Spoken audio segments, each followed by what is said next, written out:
Hello everyone. Welcome to Sleepy Crimes Hub. I'm here with you tonight to help you relax and slowly fall asleep. I know many of you are watching this video to rest your mind. So, before we begin, please like the video and subscribe to the channel. Tell me in the comments, where are you watching from and what time is it right now? Now, get comfortable. Close your eyes if you like. Take a deep breath and let go of the day. Let's gently begin with case 1. On Tuesday, April 22nd, 1958, 29-year-old David F. Early was released from Fort Leavenworth Federal Penitentiary after serving time for aggravated robbery. And in a pre-release letter to the parole board, he expressed his desire to return to his home state of Colorado, explaining that his attorney and so-called uncle, Merrill A. Knight, had shown him kindness, promised assistance after his release, and was, in Early's words, the only friend he ever had. Traveling by bus from Kansas, Early arrived in Denver and checked into the downtown YMCA on Thursday, April 24th, and the next day, he took a taxi to Knight's residence in the affluent Greenwood Village suburb, arriving around noon to find the house empty. Entering through an unlocked basement door, Early began searching the home for cash, jewelry, and valuables he could later pawn, but when he came across Knight's .22 caliber bolt-action rifle hidden in the back of a closet, he loaded it, settled into Knight's favorite chair, and spent the time chain-smoking cigarettes while waiting for the family of 4 to return. Frequently labeled by newspapers as an ne'er-do-well, Early had spent most of his life cycling in and out of jails and prisons, having served sentences not only in federal custody, but also in Pennsylvania, Oklahoma, and Colorado, including prison terms completed in 1955 and again in 1957. It was during this period that Merrill Knight had become acquainted with his distant relative through legal representation, and whether out of pity or a sense of moral obligation, the 47-year-old attorney had taken a personal interest in the troubled young man, inviting him into his home on several occasions in the past. It was a disastrous choice that set in motion a crime so heinous it would later be compared to the Clutter family murders in Holcomb, Kansas, nearly 19 months afterward. Although prison doctors at Colorado State Penitentiary in Cannon City had labeled Early a dangerous psychopath and documented their findings in his prison file, it remains uncertain whether Knight was ever informed of his client's condition to Mrs. Regina Knight was the first to return home. With the rifle trained on her, Early forced her into a bedroom, binding her hands and feet, and demanded money. She offered the $60 in her purse, but Early shouted that it wasn't enough. He wanted more. More was yet to come as he pressed for additional money. Mrs. Knight's 2 stepchildren arrived. Seeing their father's former client wielding a rifle left them stunned and paralyzed, unable to flee. Early dragged 15-year-old Karen into her bedroom, tying her to the bed with stockings, then took 17-year-old Kenneth to his mother's room and bound him with stockings near the foot of the bed. Shortly afterward, Merrill Knight returned home between 5:30 and 5:45 p.m. Like the others, he was forced into a third bedroom, where Early commanded him to tie his own feet together. He instructed Knight to lie flat on his stomach, but before binding his hands, Early spotted the attorney's wallet, grabbed it, and pocketed $127. Only then did he secure Knight's hands behind his back. Early collected another $77 from the family and instructed them to remain still, assuring them he would leave once darkness fell. But then, an unexpected visitor arrived. Varian L. Ashbow, a 47-year-old contractor, had met with Merrill Knight at his office earlier that day regarding a critical business transaction. Ashbow later told police, "I had spoken to Merrill earlier about an important matter he was handling for me. He asked me to bring or mail the papers so he would have them before leaving for Las Vegas on Saturday morning, as the whole family was going.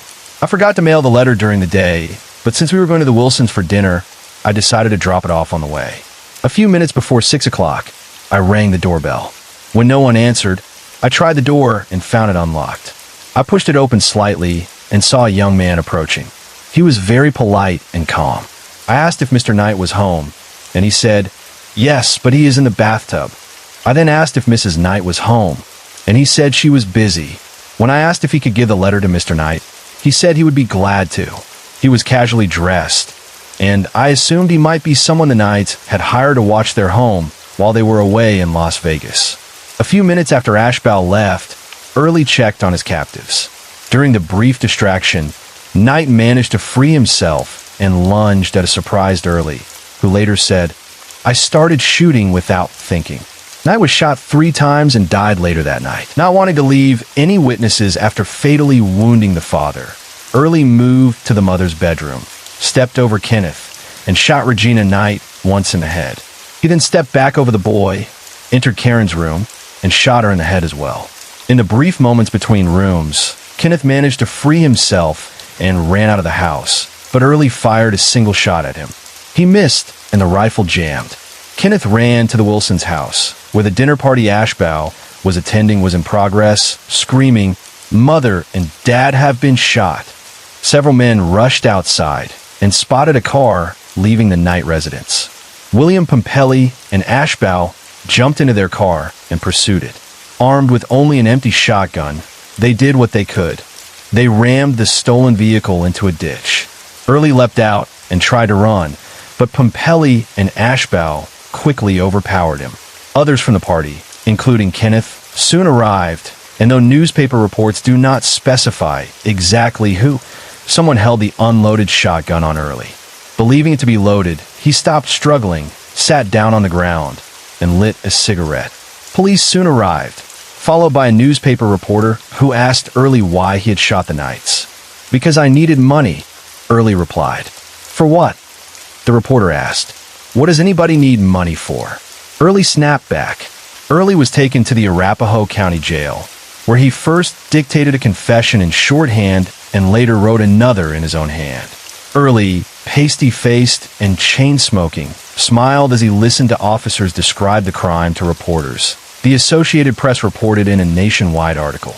He was also interviewed by a local Littleton, Colorado radio station, which broadcast his statements later that same day. After his radio interview, Early told the newsman, "I did a favor for you on the radio. Now get me some smokes," the AP report continued.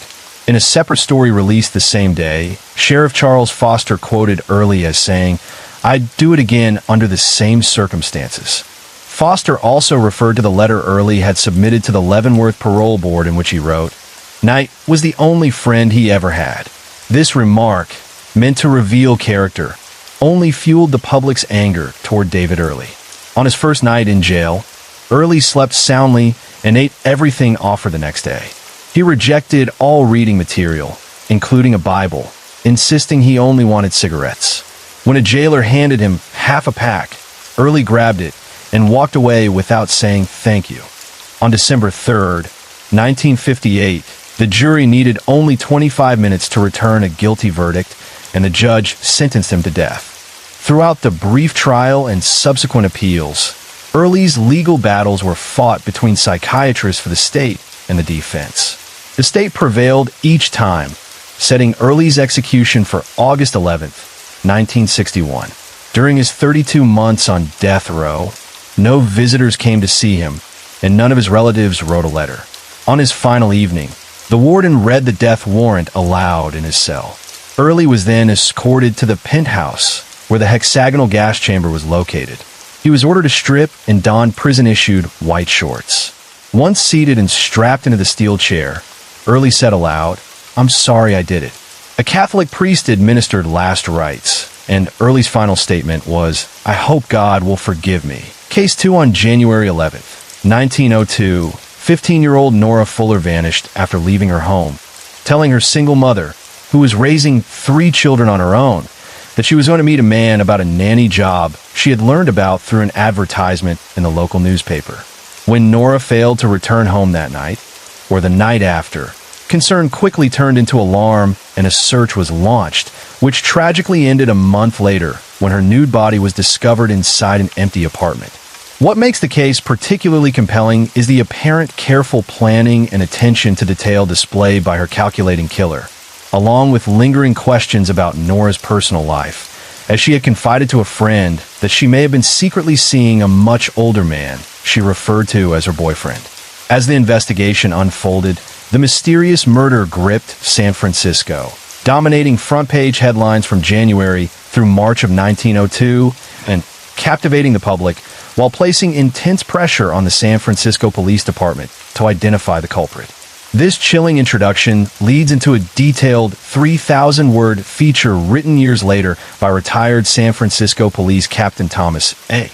Duke in his 1910 book, Celebrated Criminal Cases of America. In Duke's account, police eventually focused on a man they believed to be a strong suspect. But before an arrest could be made, he abruptly left town and was never seen or heard from again, leaving behind only a trail of circumstantial evidence that investigators were convinced tied him to Nora Fuller's murder. The intense pressure to solve the case led police to round up and interrogate dozens of other men, many of whose names were published openly in the local newspapers, and with public fear and outrage already stoked by those same daily papers, the reputations and lives of these men were effectively destroyed. Concluding the account is a link to download a 3-page PDF containing the front page and 2 interior pages of the San Francisco Call published on February 11, 1902, just 3 days after Nora's nude body was discovered.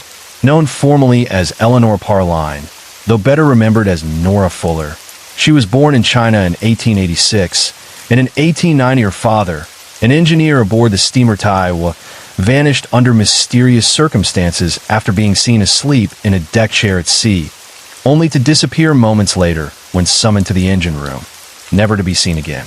A year after his disappearance, Mrs. Parline married W. Fuller in San Francisco, though that marriage ended in divorce 7 years later, leaving her to struggle financially while raising 4 young children.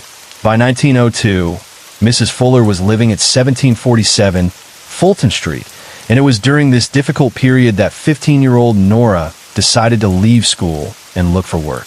On January 6th, she wrote to a theatrical agency, mentioning that she possessed a fairly good soprano voice and was seeking employment, and 2 days later an advertisement appeared in both the Chronicle and the Examiner reading, "Wanted, young white girl to take care of baby, good home and good wages," with instructions for respondents to address their reply through the newspaper itself. Nora answered the advertisement, and on Saturday, January 11th, she received a postcard instructing her to meet at the popular restaurant at 55 Geary Street to inquire for a man named John Bennett at either 1 o'clock or 6 o'clock, a meeting that would mark the last confirmed trace of her movements. Mrs. Fuller allowed Nora to go to the rendezvous, and the girl carried the postal card with her, and about an hour later the telephone bell rang at their home, where her 12-year-old brother answered the call, hearing a nervous, irritable voice that sounded very much like Nora say that she was at the home of Mr. Bennett at 1500 Geary Street, and that her employer wanted her to begin work immediately. Although it was later discovered that 1500 Geary Street was actually a vacant lot. The boy called the message out to his mother, who told him to instruct Nora to come home and start work on Monday instead. And when the boy repeated this message into the telephone, the voice on the other end replied, "All right," but before anything further could be said, the receiver was suddenly hung up and Nora Fuller never returned home, prompting her frantic mother to notify the police a few days later. During the investigation, F. W. Crone, the proprietor of the popular restaurant, told authorities that around 5:30 p.m. on January 11th, a man who had been a customer at his establishment off and on for nearly 15 years, though his name was unknown to him, came to the counter and said he was expecting a young girl to ask for John Bennett and requested that she be sent to the table where he was sitting if she arrived. The girl never appeared, and after waiting about half an hour, the man grew restless, paced up and down the sidewalk in front of the restaurant for several minutes, and then vanished. He was described as being around 40 years old, about 5 feet 9 inches tall, weighing approximately 170 pounds, with a brown mustache, well-dressed, and possessing a refined appearance. A waiter at the popular restaurant, who often served this man, stated that Bennett was particularly fond of porterhouse steaks. But because he ate only the tenderloin portion, he had earned the nickname Tenderloin, and by January 16th, lengthy articles detailing the mysterious disappearance of the girl began appearing in the newspapers, further intensifying public concern and fear that on January 8th, 3 days before Nora's disappearance, a man giving the name C.B. Hawkins visited the real estate office of Umson and Company, and, speaking with a clerk named Cess Lahenier, asked for details about a two-story frame house available for rent at 2211 Sutter Street. The terms suited Hawkins, but when Lahenia requested references, the man explained that he could provide none because he was a stranger in the city. Nevertheless, because he appeared respectable and trustworthy, the clerk accepted 1 month's rent in advance and handed over the key, after which the man signed a contract using the name C.B. Hawkins.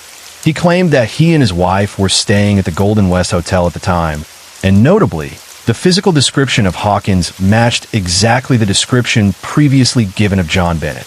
The following day, the real estate firm sent F. Bertrand, a locksmith and general handyman in their employ, to the Sutter Street house to clean and prepare it. Sometime later, Fred Crawford, a rent collector for the firm, reported that the house still appeared vacant from the outside, and when he went to the Golden West Hotel to inquire about Hawkins, he discovered that no such person was registered or known there.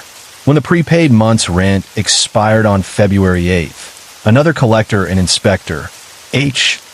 Edine, was dispatched to the Sutter Street property to investigate further. Using a pass key, he let himself inside, and finding no furniture on the lower floor, proceeded upstairs, where he discovered the door to a rear room closed. When he opened it, the drawn shade left the room in partial darkness, and he noticed a brightly colored garment lying on the floor, but with an instinctive sense that something was terribly wrong. He quickly left the house and, encountering Officer Gill outside, asked him to return with him to the building. The officer entered the room and, upon raising the shade, revealed the dead body of a young girl lying on a bed as though she were merely asleep. The bed covered with 2 new sheets that had never been laundered, along with a blanket and a quilt, while an old chair stood as the only other piece of furniture in the house. No food or dishes were found anywhere, nor was there any means of heating or lighting the dwelling, as the gas had never been connected. The girl's clothing was discovered in the bedroom along with her purse, which contained no money but did hold a card bearing the inscription, Mr. M. Severbrinick of Port Arthur, and it was later learned that this man had sailed for China aboard the Peking 3 hours before Nora Fuller left her home on January 11th. On the floor lay the butt of a cigar, and on the mantelpiece in the front room was an almost empty bottle of whiskey, while the only toilet article found anywhere in the house was a single towel. Many letters addressed to Mrs. C.B. Hawkins at 2211 Sutter Street were found in the house, most of them coming from furniture dealers and containing advertisements or solicitations for business. And among them was a circular letter bearing a postmark of January 21st at 11 p.m., 10 days after Nora Fuller's disappearance, which had been opened by someone and then placed inside a jacket discovered in the room. Mrs. Fuller identified the clothing as belonging to her daughter and later formally identified the body as that of Nora, while no trace was ever found of the postal card Nora had received from Bennett. Dr. Charles Morgan, the city toxicologist, examined the contents of the stomach and found no evidence of drugs or poison, noting that aside from an apple, which the girl had apparently eaten 1 or 2 hours before her death, the stomach was empty, with a slight congestion that may have resulted from the consumption of some alcoholic drink to which she was unaccustomed. A detail that aligned with Mrs. Fuller's statement that Nora had eaten an apple shortly before leaving home on January 11th. During the autopsy, Dr. Bacigalupi discovered 2 dark marks on the throat, one on each side of the larynx, and observing slight congestion of the lungs, concluded that death had been caused by strangulation. Although the child had also been otherwise assaulted and her body frightfully mutilated, acts believed to have been committed by a degenerate, after which Captain of Detective John Seymour assumed charge of the investigation. Further evidence emerged when B. T. Shell, a salesman at J.C. Kavanaugh's furniture store at 848 Mission Street, stated that at 5 o'clock on the afternoon of January 9th, a man matching the description of Hawkins or Bennett and wearing a tall silk hat entered the store and said he wished to furnish a room temporarily, purchasing 2 second-hand pillows, a pair of blankets, a comforter, and a top mattress, and insisting that the items be delivered at night or not at all. Shell agreed, and when the customer expressed concern about the possibility of a different mattress being substituted, The salesman suggested that he place his initials on it for identification. Acting on the salesman's suggestion, Hawkins took a large, heavy pencil and wrote the initials CBH on the mattress, and after leaving instructions that the purchased items were to be delivered that same night to 2211 Sutter Street, he departed. Lawrence C. Gillen, the firm's delivery boy, later stated that he was required to work overtime in order to deliver the articles to the Sutter Street house that evening, and when he arrived the building was completely dark. After ringing the bell, a man came to the door, and by the light of the street lamps, Gillen could see that he matched the description of the man who had made the purchases and was wearing a silk hat. When Gillen asked him to light the interior so he could see, the man replied, "Never mind, leave the things in the hall." Additional testimony came from Richard Fitzgerald, a salesman at the Standard Furniture Company at 745 Mission Street, who stated that on January 10th, a man answering to Bennett's description purchased a bed and an old chair from him and hired an expressman, Tom Tobin, to deliver them to 2211 Sutter Street. Tobin later confirmed that the man was present when he arrived and specifically directed him to set up the bed in the very room where it was later found, describing the customer as having the same appearance as Bennett. It was further believed that the sheets, towel, and pillowcases had been purchased at Mrs. Mahoney's dry goods store at 92 3rd Street, just around the corner from the Standard Furniture Company, and that these items were carried away by the purchaser himself. On the floor of the room where Nora Fuller's body was discovered lay a small fragment of the Denver Post dated January 9th, bearing a mailing label addressed to the office of the Railroad Employees Journal at 210 Parrott Building. When this paper reached the Parrott Building, Exchange editor Scott handed it to a Mr. Hurlburt, a delegate from Denver attending a railroadmen's convention in the assembly room. After glancing at it, Hurlburt tossed it onto a large table, where another delegate later picked it up and took it to Dennett's restaurant, leaving it on a dining table. The restaurant steward, Mr. Helbish, picked up the paper and brought it to the counter, believing it to be the San Francisco Post. And after glancing at it, he set it down, while Miss Drysdale, the cashier, also looked over it before laying it aside. And how the paper eventually ended up at 2211 Sutter Street remains a complete mystery. Around June 1901, a 17-year-old girl named Madge Graham met Nora Fuller and quickly became close friends. Madge even boarded at Nora's home for a period until her guardian, attorney Edward Stearns, asked her to leave because a lawyer named Hugh Grant was frequently visiting the Fuller residence. Madge later stated that Nora often spoke of having a friend named Bennett and also believed that the advertisement in the paper had been a scheme devised by Nora and Bennett together to deceive Mrs. Fuller. She further stated that Nora often made telephone calls to an unidentified man, and on one occasion asked Madge to inform Mrs. Fuller that the two of them were planning to attend the theater that evening. Madge relayed the message as requested, but Nora did not go with her.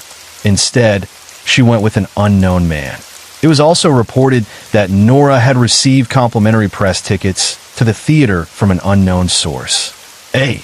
Menke, who ran a grocery store at Golden Gate and Central Avenues, stated that Nora frequently used his telephone to call someone at a hotel, despite having a telephone at her own home just a few blocks away. Theodore Kitka, a handwriting expert, examined both the original slips filled out by Bennett in response to the advertisement for a young girl and the signature of C.B.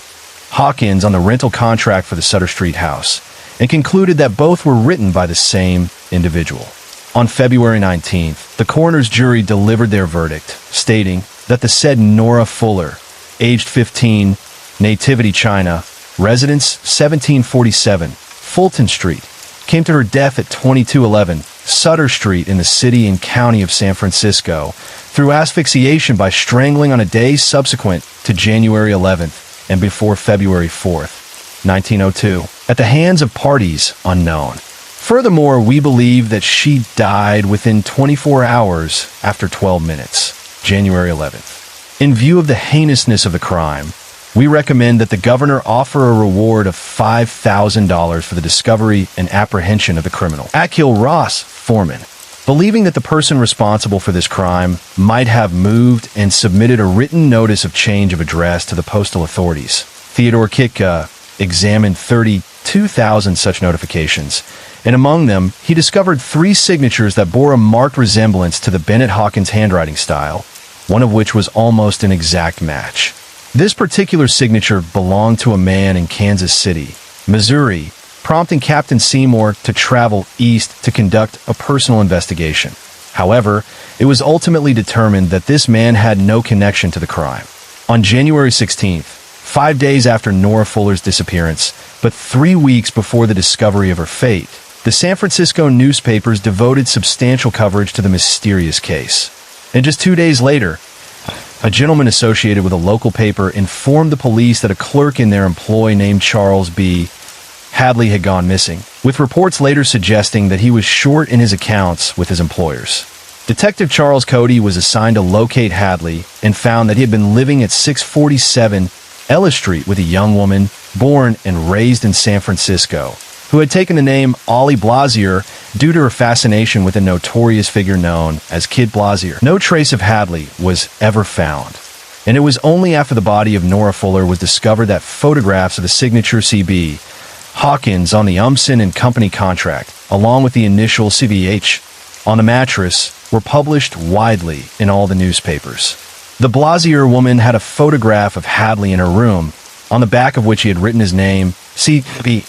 Hadley, and recognizing the striking similarity in handwriting, she handed it over to Detective Cody, who then submitted it to Theodore Kitka for examination. Kitka immediately determined that the same individual who had written C.B. Hadley on the photograph had also written C.B.H. on the mattress and C.B. Hawkins on the contract. Although Hadley's general physique matched that of Hawkins, it was known that he was typically clean-shaven. However, Ms. Blasier recalled seeing him wear a false brown mustache in the house, which was later confirmed to have been purchased by him at a Japanese store on Larkin Street. Additionally, Chief of Police Langley of Victoria, British Columbia, submitted an affidavit stating that a local storekeeper, Mr. Marsden, had been a companion of Hadley's and had witnessed him wearing a false mustache during a lark. Miss Blasier further recounted that after Nora Fuller's disappearance, Hadley developed the habit of rising early each morning to take the newspaper to the toilet to read. On the day of his final disappearance, Hadley followed his usual routine, taking the morning paper to the toilet, and after he left the house, Miss Blasier found the paper there, which contained a lengthy article about Nora Fuller's disappearance, indicating that his mind was clearly troubled that morning. She continued, stating, "The next day, while doing laundry, I discovered at the very bottom of the soiled clothing some of his garments stained with blood. I burned them along with his plug hat. It is well known that Hadley is partial to porterhouse steaks, eating only the tenderloin portion. On the evening of January 16th, Hadley telephoned to say he would not be home. I must confess that I suspect he committed this murder." Theodore Kitka then obtained a photograph of Hadley and modified it to show him with a mustache and a plug hat, which he showed to various individuals who had dealings with Hawkins. The results were compelling. Tobin, the expressman, said it resembled him very closely. Lahenier, the real estate clerk, noted a marked similarity. Razor Tana, who had seen Nora in the park with a man, affirmed it was a good likeness of the individual he had observed. Shell, who had suggested Hawkins mark the mattress, declared it an exact likeness. While Fred Crone, the restaurant proprietor who had spoken with Bennett the evening Nora left home, stated it was not a likeness of Bennett. Hadley had also left his money in a bank in San Francisco, where it remains to this day. An investigation into Hadley's past revealed that he was a frequent visitor of the Tenderloin district and was steadily descending into a life of degeneracy. His real name was Charlie Start, and his respected mother lived in Chicago. On May 6, 1889, Superintendent of Police Brackett of Minneapolis had issued a circular offering a $100 reward for the arrest of Charles Start on charges of embezzlement. Approximately 2 years prior to Nora Fuller's murder, Hadley lured a 15-year-old girl into a room and assaulted her, later purchasing diamonds and jewelry from a prominent San Francisco jewelry store and giving them to the girl, who is now a respectable married woman living in the San Francisco area. The nation was inundated with circulars accusing Hadley of Nora Fuller's murder and demanding his capture, yet he was never apprehended. Many people have since believed that he ultimately took his own life. Case 3, let me explain.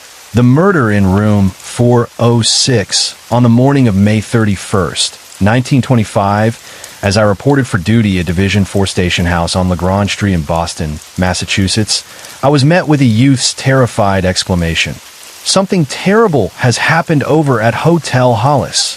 The boy, whom I recognized as one of the bellboys from nearby Hotel Roland on Tremont Street, a hotel popular among theatrical patrons, was visibly shaken, his face pale and his body trembling like a poplar leaf in the wind. I asked him to explain, and through gasps he managed, It looks like murder. Wasting no time, I called for a patrolman to accompany me and guided the frightened youth back to Hotel Hollis. At the entrance, we encountered the room clerk and the manager, James Reagan, both of whom appeared equally pale and shaken. What I saw a few minutes later in room 406 made me feel a little pale myself. Despite my years of experience investigating strange and horrible crimes, for the case that would become known as the Hotel Hollis mystery would remain in my memory as one of the most brutal and challenging of my career. After a few quick questions, I had learned enough to order the officer with me to secure everyone in the hotel while I ascended to room 406. In the hallway, a cluster of frightened employees and guests gathered around the door, their faces reflecting the terror that permeated the building. Stepping into the bedroom, I found the face-down body of a woman lying on the bed, her arms bound behind her back with strips torn from the bed sheets. The bedding was disheveled, suggesting a violent struggle, and above her torn and disheveled nightdress, I noticed dark discolorations and scratches on her neck. Blood stained the pillow where her face had been pressed deeply into it, a grim testament to the horror that had occurred in that room. I touched the body. It was cold, and I knew immediately that she had been dead for several hours. It was obvious she had been murdered, and while my job was to find the culprit, certain routine procedures had to be observed first. Nothing could be disturbed until the medical examiner had made his inspection. I telephoned a brief report to the station house and arranged for Inspector James A. Dennessy, head of the homicide squad at police headquarters, to be notified, then called the district medical examiner, Dr. Timothy Leary. Officers were hastily dispatched from the station house, and I placed them strategically throughout the hotel, ordering that everyone be held in place. While awaiting the arrival of the medical examiner and Inspector Dennessy, who soon arrived accompanied by a police stenographer, I gathered the basic facts of the case. The deceased was Mrs. May Pryor, the wardrobe mistress of the Brown Derby Theatrical Company, which had concluded its run at a Boston theater the previous evening. It was now Sunday morning. Mrs. Pryor had retired to her room alone around midnight, or shortly thereafter, planning to travel to New York with other members of the troupe on the noon train that day. When repeated telephone calls to her room that morning went unanswered, a bellboy had been sent up to awaken her. He found the door ajar, looked inside, and what he saw was so shocking that he raced back to the hotel desk, sounded the alarm, and then ran straight to the police station to get me. The deep indentation in the pillow where Mrs. Pryor's face had been pressed could be clearly seen, a grim testament to the violence of the attack, and with the blankets pulled back from the mattress, it was evident that the killer had hidden under the bed, waiting for the victim to return and fall asleep. Cool, skillful, and experienced, Dr. Leary began his expert examination, his keen eyes taking in every detail at a single glance. Observing the scene with clinical precision, he noted, "She certainly put up a good fight," a statement that underscored both the struggle that had occurred and the brutal cunning of the murderer who had carried out the attack with calculated patience. When Dr. Leary turned the body over, the full extent of the violence became apparent. The face and chest showed that the woman had suffered a fearful beating. Some of her ribs were fractured, and wide bruises on her throat, along with the protruding tongue, indicated that she had been strangled. After a careful examination of the marks on her neck, the medical examiner remarked, "Look for a person with extra large hands," which immediately became the first real clue in the case. He then made what seemed to be an even more important discovery. Beneath the dead woman's well-manicured fingernails were bits of human skin and dried blood, later confirmed by laboratory analysis. With these findings, we believed we had two crucial leads. The murderer likely had unusually large hands, and their face or hands might bear fresh scratches from the struggle. Mrs. Pryor's clothing, toilet articles, and other personal belongings were arranged naturally around the room, apparently as she had left them, and on the floor near the bureau lay a small envelope, the type used for pay, one end torn off and dropped nearby, though it was empty. In a box we found a similar envelope containing $5 and some change. The only visible signs of a struggle were confined to the bed, suggesting that the murderer had either surprised her while she slept or had somehow caught her off guard in another way. The bellboy who reported the crime that morning around 9:30 claimed he had found the door ajar, raising unsettling questions. Was the killer someone Mrs. Pryor knew and trusted, someone she might have allowed into her room after retiring for the night? Was the motive jealousy, revenge, or robbery? Or was there something more sinister behind this horrendous and sordid crime that we had not yet begun to comprehend? Under the bed, I noticed a partly smoked cigarette, which immediately struck me as a possible clue. Had the murderer been hiding there, waiting for the precise moment to strike? Every person in the hotel was questioned before being allowed to leave. Some guests protested it being held, but the precaution was necessary. We could not risk the murderer slipping through the police net we had meticulously set around the establishment. Several members of the Brown Derby Company were staying at other hotels, and the show's manager was registered at the Arlington Hotel, so we rounded them all up for questioning as well. Despite our thorough interviews, no one admitted seeing anyone enter or leave room 406 between the time Mrs. Pryor had retired for the night and the moment the bellboy discovered the crime that morning, nor did anyone hear the sounds of the violent struggle that must have taken place sometime after midnight and before 2 a.m. The estimated time of her death as confirmed by the medical examiner. The condition of the body and the disarray of the bed told the grim story of the desperate fight for life the unfortunate woman had waged. Yet somehow, none of the guests in adjoining rooms, nor any of the hotel staff, had been disturbed or alerted by the horrific events unfolding just beyond their doors. We soon found evidence that seemed to strengthen the robbery theory. The show manager informed us that the torn envelope had contained $80, Mrs. Pryor's pay from the previous evening. Members of the company described Mrs. Pryor as the mother of the troupe, taking responsibility for small sums of money for the younger performers. I learned that a young Jewish boy in the cast, who had been especially befriended by her, had entrusted her with $60 for safekeeping. Altogether, it appeared that Mrs. Pryor had about $200 in her possession, yet in the room we had found only the $5 bill and a few coins. This young man who had given Mrs. Pryor money for safekeeping particularly caught my interest. He insisted he felt for her the affection of a son. I also learned that the murdered woman's husband was a stage carpenter working in New York City, Bill Pryor, employed at a theater on Broadway near 91st Street. We immediately contacted the New York police, requesting that he be located and informed of his wife's death. Soon we received word that Bill Pryor had been working in New York until nearly midnight on Saturday, and that the news of his wife's terrible murder had shocked him greatly. He would be coming to Boston on the first train Monday morning to assist in the investigation and to claim her body. I liked Bill Pryor on sight. He took his wife's death hard, and I felt deep sympathy for him, but he provided no information that brought me any closer to the moment I had been yearning for, the chance to put the handcuffs on the murderer. Several days passed, and the police investigation seemed to be going nowhere.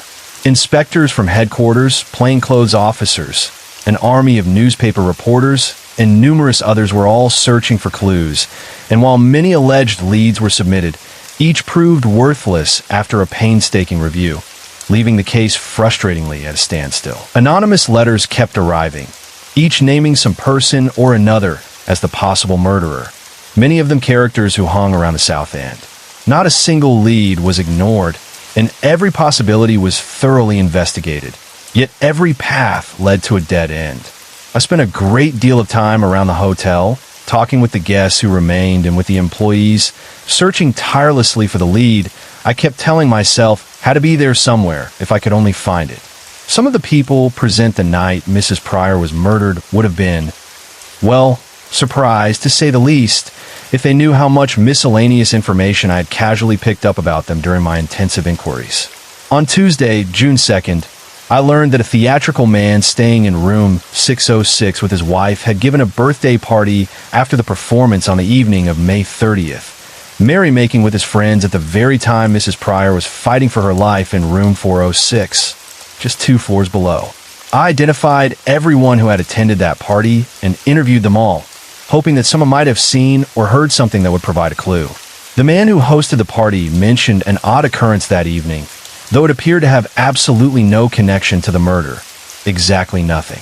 One by one, other inspectors were taken off the case for different assignments, but my superiors kept me on, and I worked night and day, covering the same ground repeatedly, racking my brain for a solution to a crime that at first seemed ordinary and routine.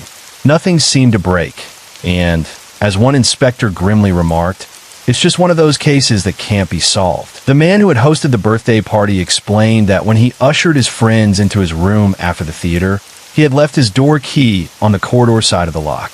When the party ended and he and his wife were preparing for bed, he could not find the key and assumed it must have fallen out and that someone had picked it up and turned it in at the hotel desk. As a result, the door was secured with the inside bolt. On Sunday morning, he told the room clerk about the missing key, but since it had not been turned in, he was given a duplicate. Meanwhile, Miss May Jensen, a vaudeville actress staying on the top floor, was the only person I found who remembered seeing anyone acting in what might have been a suspicious manner in the hotel the night of the murder. She recounted that around midnight, she had been on her way to a friend's room to borrow a razor when she was accosted in the corridor by a large, rough-looking man.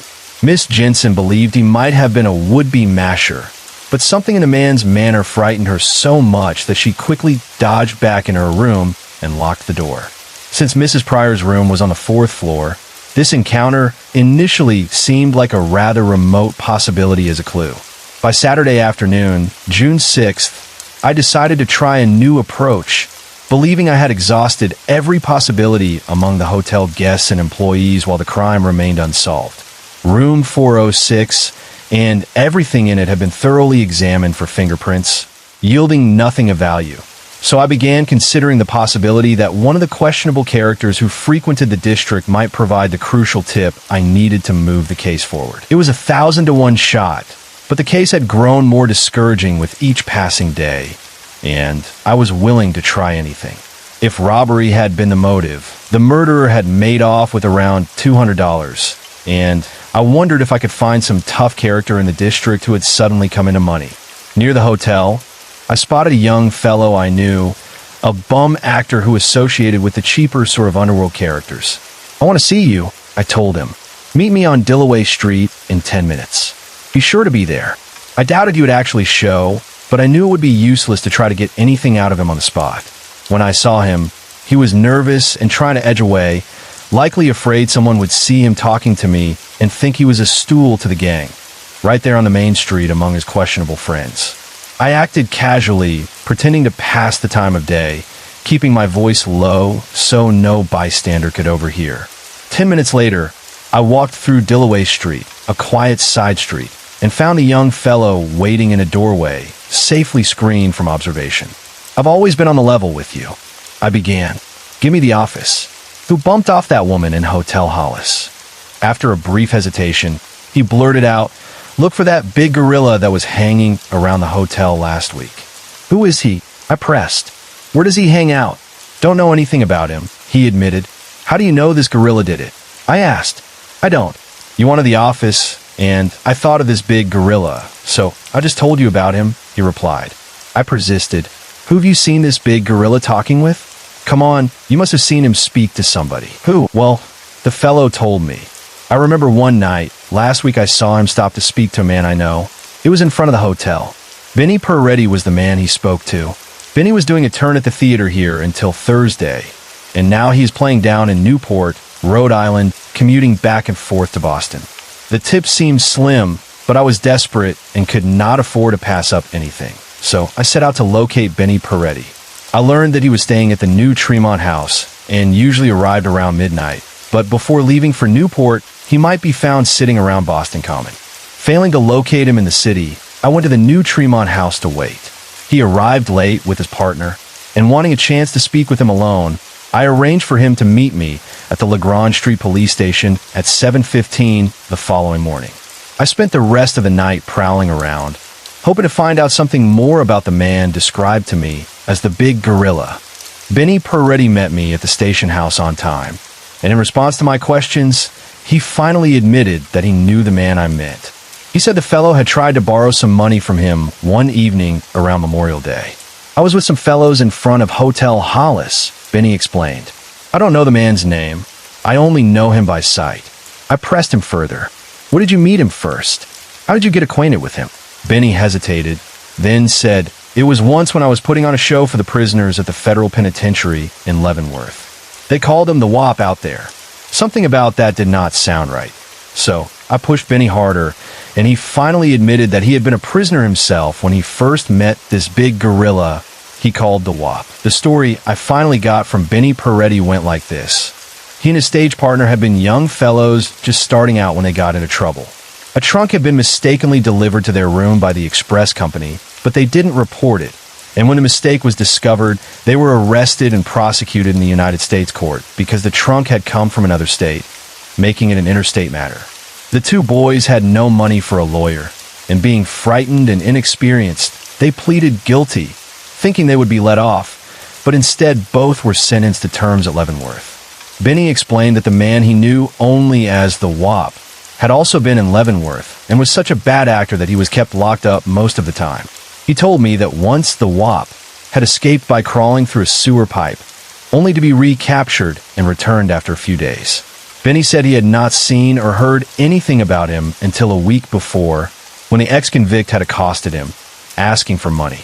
Acting on this information, Superintendent of Police Michael Crowley rushed a special delivery letter to Leavenworth requesting a picture and all available information about the prisoner who had escaped through the sewer pipe at the time Benny described. The reply arrived on June 14th, and in the meantime, I had been working the investigation as hard as ever, but had not turned up a single other lead. The letter from Leavenworth revealed that the man known as the Wop had served a long sentence for robbery under the name of Frank Corey. I took the Leavenworth photograph to the Rogues Gallery at police headquarters and selected half a dozen additional pictures that closely resembled him. I showed this group of photographs to Miss Jensen, spreading them out on the table, and asked her if any of them was the man who had accosted her the night Mrs. Pryor was murdered and frightened her so badly that she ran back in her room and locked the door. That's the man. I'm sure of it, the vaudeville actress said, pointing to the picture of Frank Corey from Leavenworth. In the meantime, Benny Peretti had left Boston to perform in New York, so I took the same pictures there and showed them to him. He immediately picked out the same photograph that Miss Jensen had identified. That's the Wop, Benny confirmed. I still had no direct evidence linking this federal ex-convict to the murder. I was operating purely on a hunch, with no idea where he lived or what had become of him. Superintendent Crowley, however, was backing me to the limit and expected results.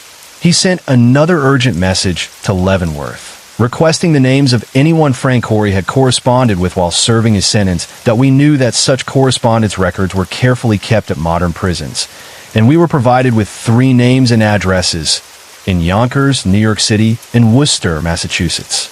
I went to Yonkers first, only to discover that the person the Wop had written to from Leavenworth was deceased. Next, I checked the New York City address on West 42nd Street, only to find it was a maternity hospital where no one knew anything about the man I was searching for. I enlisted a New York police detective to help, and we began checking the streets the Leavenworth officials had listed from 32nd to 52nd on the west side, tracking down letter carriers as well. But no one had ever heard of Frank Corey or the individual whose name had been supplied as the recipient of his letters in New York. As a last resort, we turned to the east side, but it was a hot and muggy week, and I was nearly worn out from the long grind and lack of sleep. My partner eventually quit to rest, and I resolved to try one more street before taking a break myself. On East 42nd Street, a kid eating a banana distracted me, and I slipped on the peel, nearly breaking my back. Despite the pain and sweltering heat, my discomfort was soon forgotten when I bumped into a woman who recognized Corey's photograph, identifying him as a man who had once lived next door to her with a Polish blonde.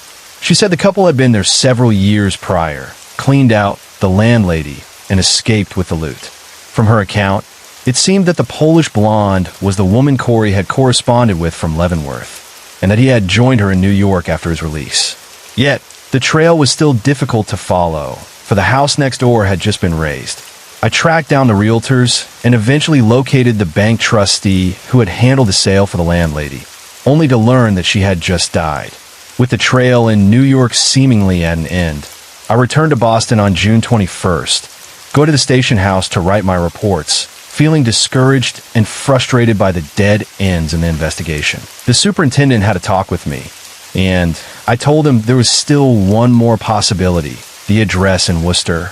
He told me to keep at it, saying he thought my hunch looked good. So the next morning, I went to Worcester and called at the Worcester Police Headquarters to tell my story and get a detective to accompany me.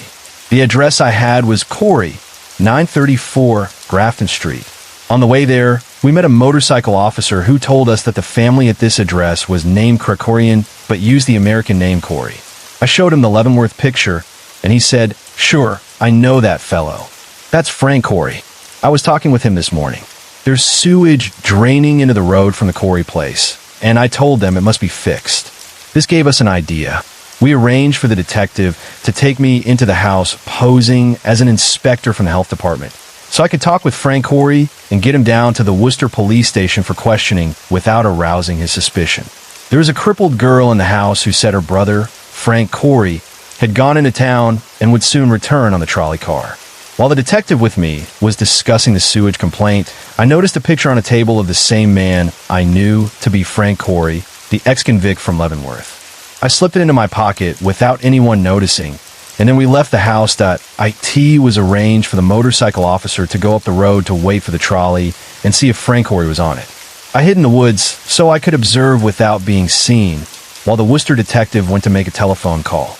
If Frank Corey was the man who had killed Mrs. Pryor, I knew he would be on his guard, and I did not want him to slip away. Presently, the motorcycle officer returned and reported that the man we were after was on the trolley and would soon be home. We started walking along the road, and just as we reached the Corey house, a big, gorilla-like man turned into the yard. It was Frank Corey, the man I had been hunting for more than 2 weeks. Using the health department ruse, we persuaded him to ride down to Worcester headquarters to address the sewage complaint. On the way, he muttered, "Gee, you fellows hound a guy." Once safely inside the police station, I asked him, "When were you in Boston last?" "I was never in Boston in my life," he answered. "Do you know the Hotel Hollis?" I pressed further. "Never heard of it," Corey declared. "I was never in Boston in my life." "You know the ropes," I told him. "You don't have to talk if you don't want to." "Do you know Benny Peretti?" "Over in Leavenworth Penitentiary," said Corey. I showed him his police picture and asked, "Is this your picture?" "That's not my picture," he denied. I then informed him that he was under arrest, charged with the murder of Mrs. May Pryor. Everything he had said, along with our questions, had been carefully written down, and I asked him to sign the statements he had made. Corey replied, "I'll talk, but I won't sign anything." He was locked in a cell, and I telephoned a report to Boston Police Headquarters, where I was informed that Captain Goodwin, my skipper at the LaGrange Street station, would come to Worcester in a police car to take custody of the prisoner. In the meantime, Worcester police discovered they had a record of Corey, and I learned that he had been arrested not long before on a charge of stealing a check and a bracelet. He had agreed to make restitution to the plaintiff and was released, and I found that he had made the restitution shortly after Mrs. Pryor was murdered. While Corey was locked up in Worcester after I had questioned him, he somehow managed to get word out, and a lawyer came to instruct him not to talk. It was the same lawyer who had represented him in the restitution case. After that, the prisoner would not utter another word, remaining as silent as an oyster when we took him to Boston for arraignment. The grand jury indicted him for murder in the first degree, and I worked up what I believed was a solid case for trial. I recovered the bracelet he had stolen in Worcester from a man to whom he had pledged it for a loan, and a Polish boy in Worcester told me that Corey had carried a large roll of bills when he returned home in early June, even sending the boy to a store to buy a Boston newspaper. A clerk at Hotel Hollis identified Corey as the man who paid $1.50 in advance for room 512 on the night of May 28th. The clerk also said Corey had registered again on the evening of May 30th under the name Frank Maliano, but was not assigned a room because he attempted to pay with a $5 check written in pencil, which the clerk refused. Miss Jensen identified Corey as the man who had accosted and frightened her on the top floor of the hotel the night Mrs. Pryor was killed and robbed. The district attorney was satisfied with the theory of the crime we had developed, and it appeared solid to me as well. I believe Corey had been lurking on the 6th floor of Hotel Hollis, where he accosted Miss Jensen, then took the key from the door of room 606 to gain access to room 406, where he hid under the bed to wait for Mrs. Pryor. When we arrested him, he had a package of cigarettes of the same brand as the partly smoked one I had found under a bed. My theory was that Corey had begun to light a cigarette while waiting under the bed, but quickly extinguished it after 1 or 2 puffs when he realized the smoke might give him away. I believed he was still under the bed when Mrs. Pryor entered, put her money on the bureau, undressed, and got into bed. Then, judging from her breathing that she was asleep, he crawled out and attempted to secure the money, at which point the desperate fight ensued. The evidence indicated that Corey grabbed Mrs. Pryor by the throat to keep her from screaming and was severely scratched on the hands and face during her desperate struggle to save her life. A man matching Corey's description, I eventually discovered, had visited a nearby drugstore the day after the crime to treat several severe scratches on his face. Worcester witnesses confirmed that Corey's face and hands showed marks when he returned home early in June, and there was one nearly healed mark on his face when we arrested him, which he claimed was a shaving cut. Corey's family spent nearly everything they had on his defense. He had a sharp criminal lawyer, and the trial was long and drawn out. The jury was out for hours before finally returning a verdict of acquittal. I was amazed and bitterly disappointed, as I felt certain Corey was guilty, and so did the district attorney. We had learned that Corey had once deserted from the United States Army, which gave me the opportunity for another approach that I arranged for the federal authorities to detain Corey as a deserter while I continued working on the case. A curious thing had occurred during the trial. I overheard a conversation in the courthouse between 2 men indicating that Corey had gone to a room on Hanover Street shortly after Mrs. Pryor was murdered. At the murder trial, we had not been able to trace Corey's movements until he arrived in Worcester 2 days later. But following the clue from that conversation, I located the room in the Crawford House Annex where he had gone early on the morning of May 31st, paying $2.50 for a room. Unsatisfied, he changed to another room for $3.50. I discovered he had worn a raincoat when he arrived and left it there. The coat was later identified by Miss Jensen and others as the one he had worn at Hotel Hollis. For a long time, the trail seemed to end at the Hanover Street room, but I persisted and finally placed him at the Boston Tavern on the night of May 31st, 1925. The register confirmed that Corey had arrived with a woman companion and paid $6 for a room. With this evidence, we were ready for the next step we had been secretly planning. The evidence was presented to the grand jury, and a secret indictment was returned against Frank Krikorian, alias Corey, alias Costello, alias Maliano, charging him with the robbery of Mrs. Pryor at Hotel Hollis. I went to Camp Devens, Massachusetts, with the indictment warrant, and the federal authorities delivered the prisoner to me. There was a sensational trial. Frank Corey was again defended by the same astute criminal lawyer, but this time the jury found him guilty of robbing the woman whose murder he had previously been acquitted of. The defense lawyer argued that Corey was being subjected to double jeopardy and appealed to the higher courts, but the appeal was overruled. Judge Lowry sentenced Frank Corey to life imprisonment, declaring the crime one of extreme atrocity, praising the jury for its intelligence, and noting that the unusually severe sentence for robbery was imposed because of the unexpected outcome of the previous murder trial. Thomas Harvey of the Boston Police Department, the man who had solved the crime, was recognized for his dogged and meticulous investigation. Case 4. Let me explain. Thomas Hunton Swope, later known as Colonel Swope, was born in Kentucky in 1829. After amassing a few $1,000s in his home state, he moved to Kansas City, Missouri, in 1860, where he invested a large portion of his savings in suburban land, which at the time was nearly worthless, but later greatly increased in value, making Swope a multimillionaire. he devised a plan to dedicate a significant part of his wealth to public benefactions. And as part of this philanthropic vision, he donated to Kansas City a magnificent tract of land covering 1,354 acres, now known as Swope Park, which is the second largest park in America. In his later years, Swope became extremely eccentric and rarely appeared in public. He had 2 sisters and 2 brothers. One brother, Logan Swope, passed away in February 1900, leaving behind a widow and 7 children: Chrisman, Francis, Thomas, Lucy, Margaret, Stella, and Sarah. In 1909, Chrisman, the eldest, was 31 years old, while Sarah, the youngest, was 14. Mrs. Logan Swope lived with her family in a large mansion near Independence, Missouri, a short distance from Kansas City. Colonel Swope, who never married, lived in the same house with his cousin, J. Moss Hunton. Colonel Swope's estate was valued at $3,600,000, and he made a will stipulating that Mrs. Logan Swope's children would each receive approximately $200,000, except for Francis, who was to receive only $135,000. There was also a residuary fund of $1,405,595 to be equally divided among the 7 children, although Swope was considering changing his will to leave the residuary to charity. The entire Swope family was aware of the will's contents and of Swope's intention to alter it. The executors of the will were J.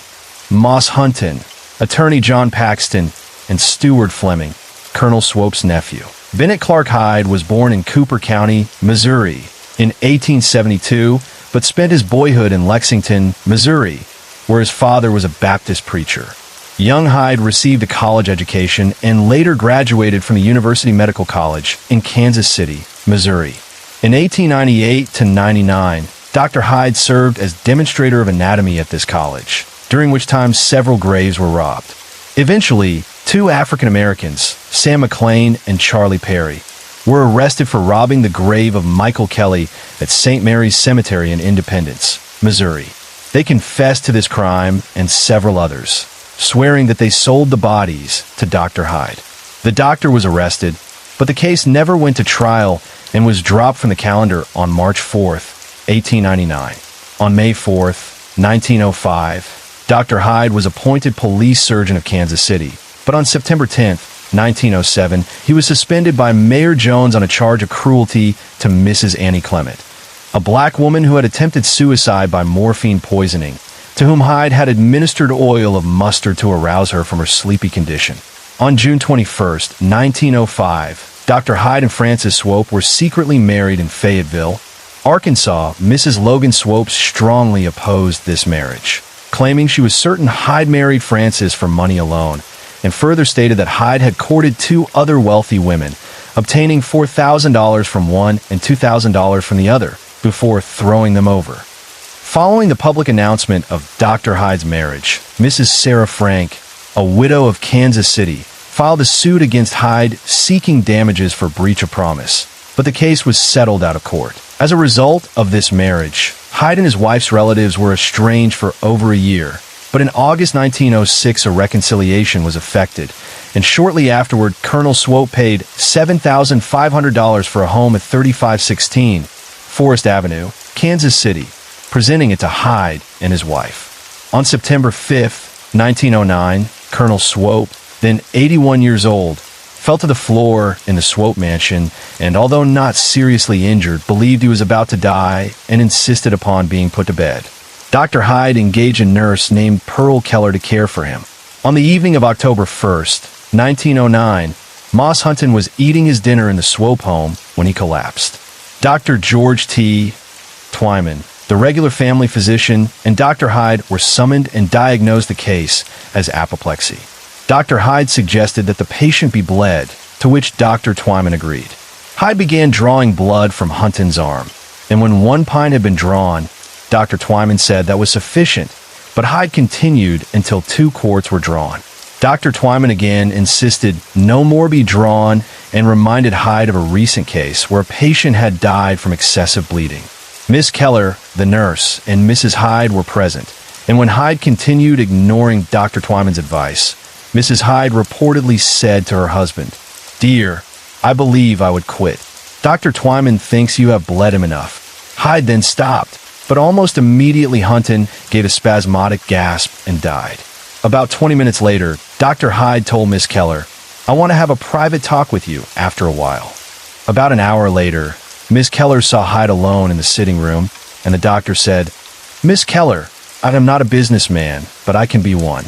This man Hunton was one of the executors of the Swope estate, and in a few days the old man will make a new will and appoint new executors, and I wish you would suggest that I take Hunton's place." Miss Keller replied that she was engaged to perform professional services only and could not interfere in private affairs.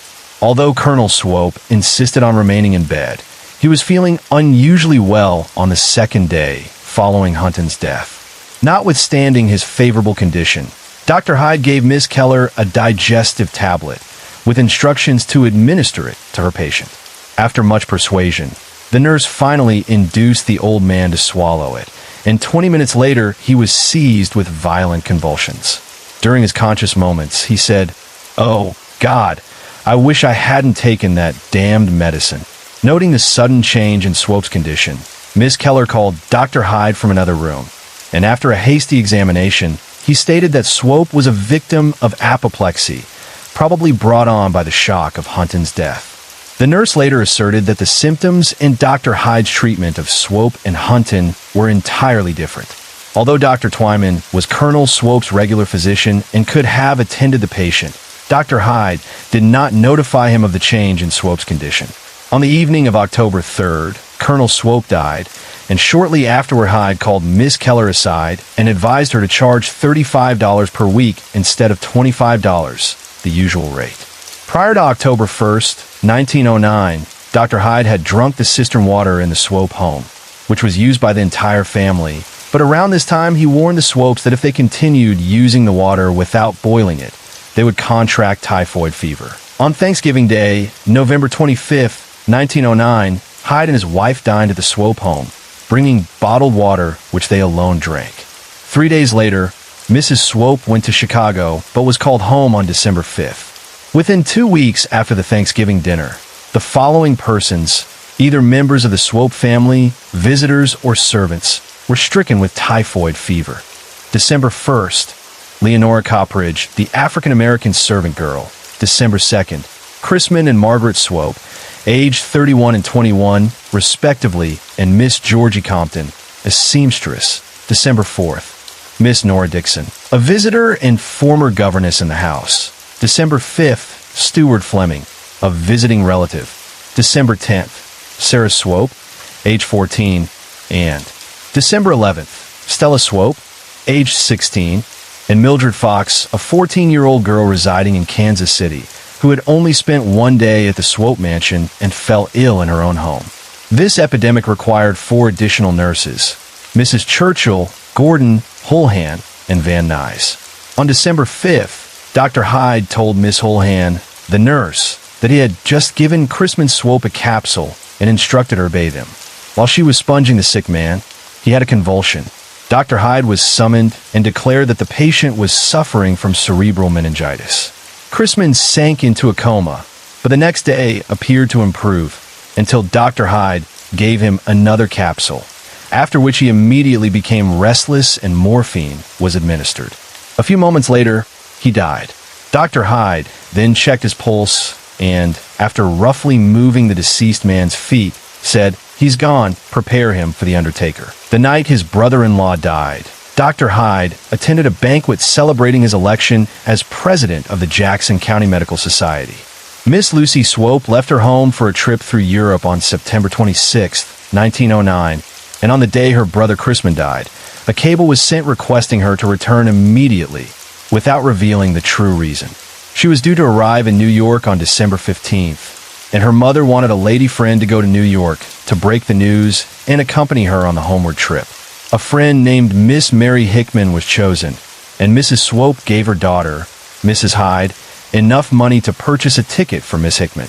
However, Dr. Hyde, who had never previously shown any particular interest in Lucy, insisted on going himself, against Mrs. Swope's wishes and departed Kansas City on December 13th. The preceding evening, he went to Margaret Swope's room, which was in semi-darkness at the time. Margaret was Dr. Twyman's patient, and Dr. Hyde had never treated her before. Without examining her pulse, inquiring into her condition, or providing enough light to observe her appearance, Hyde administered a hypodermic injection into her arm, causing severe pain and disabling it for months.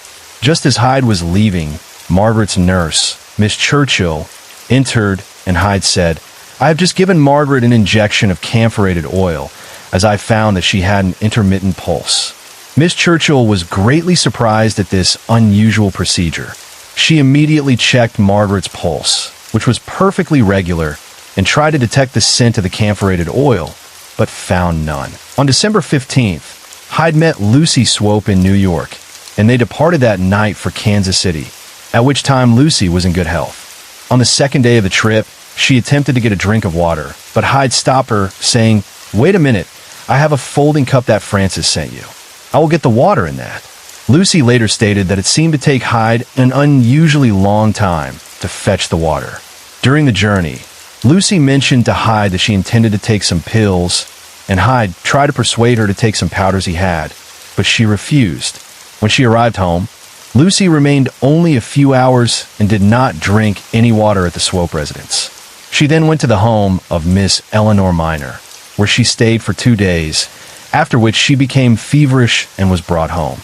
A few days later, Doctors Twyman and Sloan determined that she was suffering from typhoid fever. Meanwhile, during Hyde's trip to New York, the other typhoid patients were improving, particularly Margaret Swope, and upon Hyde's return, he visited Margaret on December 18th, finding her laughing and talking with Miss Holhand. Hyde asked if Margaret was still taking the capsules, and upon receiving an affirmative answer, he examined them, though the nurse did not observe exactly what he did. Shortly after he left, Miss Holhand administered a capsule to Margaret, who almost immediately suffered convulsions. Fortunately, Dr. Twyman arrived in time, and Margaret vomited freely. The vomit was collected in a bottle and preserved as evidence. A short time later, the 5 nurses held a conference and agreed that Dr. Hyde was responsible for the dangerous conditions in the Swope household, concluding that either Hyde must leave or they would. They then called upon Dr. Twyman, explained their accusations against Hyde, and firmly stated that either Hyde must depart immediately or they themselves would.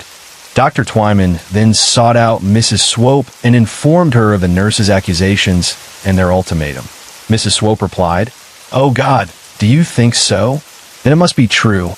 The burden has been on my heart, and I try to cast it off, but I cannot do it." It was decided that Dr. Twyman should leave word for Dr. Hyde to call at his office in Independence, Kansas, that evening, and at 8:30 p.m., Hyde left the Swope mansion for that purpose. When he arrived at the office, Dr. Twyman said, "Dr. Hyde, I have a very serious and delicate matter to discuss with you, but my duty compels me to speak plainly. The fact is that the nurses believe that you are entirely responsible for the conditions in the Swope home, and they have decided that you or they must leave the house at once." Hyde replied, "Well, that's pretty bad. Tell me all they said." Dr. Twyman then repeated the substance of his conversation with the nurses. Hyde threatened to sue the nurses for libel, but Dr. Twyman advised him to do nothing of the kind and to leave the Swope home as quietly as possible. Acting on this advice, Hyde returned to the Swope mansion, informed his wife of what had transpired, and at 11 o'clock that night, he and his wife departed for their home in Kansas City. Although Dr. Twyman tried to convince the nurses that they were mistaken in their conclusions, he instructed the next day that all medicine in the Swope home be destroyed, and in his testimony before the grand jury he stated, "I fully believe that someone is responsible for the poisoning and administering of typhoid germs in the Swope home." On the same evening that Dr. Hyde was called to Dr. Twyman's office, Tom Swope escorted his sister Lucy back to Eleanor Miner's home and was returning to his mother's house around 8:30 p.m. When about 2 blocks from home, he noticed another man roughly a block ahead walking toward him. When the 2 men were about a block apart, the approaching man crossed the street, and as he came near a street lamp, he searched his pockets and then threw something to the ground, stamping it into the snow. Swope continued toward his home on the opposite side of the street. and as the man neared the lamp, Swope recognized him as Dr. Hyde, who was en route to Dr. Twyman's office. Swope made no sign of recognition and passed by on the opposite side, evidently unnoticed by Hyde. Once the doctor had passed out of sight, Swope, whose curiosity was fully aroused, hurried to the spot where his brother-in-law had dropped the object and found a piece of a capsule.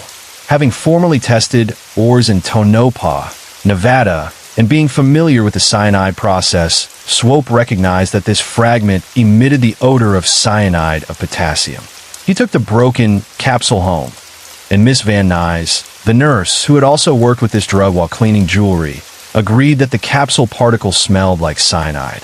Attorney John Paxton was then communicated with by telephone, and he accompanied Tom Swope to the spot where the capsule was found, where they discovered several other particles of capsules. These fragments were placed in an envelope and sealed, and 3 days later, Mr. Paxton and Tom Swope took both the envelope and the bottle containing the ejecta from Margaret Swope's stomach to the celebrated Professor Ludwig Hechtone of Rush Medical College, Chicago. He turned the packages over to two men of international repute, Professor Haynes of Rush Medical College and Professor Vaught of the University of Michigan. These men conducted an analysis and found unmistakable traces of cyanide on the envelope containing the capsule fragments, and strychnine in the ejecta from Margaret Swope's stomach. When the typhoid epidemic in the Swope home became the talk of Kansas City, Drive E, Stewart recalled that on November 10th, Dr. Hyde had procured from him 5 tubes containing typhoid, diphtheria, and other germs for the alleged purpose of studying bacteriology. Suspicions aroused, Dr. Stewart went to Dr. Hyde's office while Hyde was making his trip to New York after Lucy Swope. Stewart found Miss Bessie Coughlin in charge of the office and told her that his germs were dead and he wished to borrow Dr. Hyde's.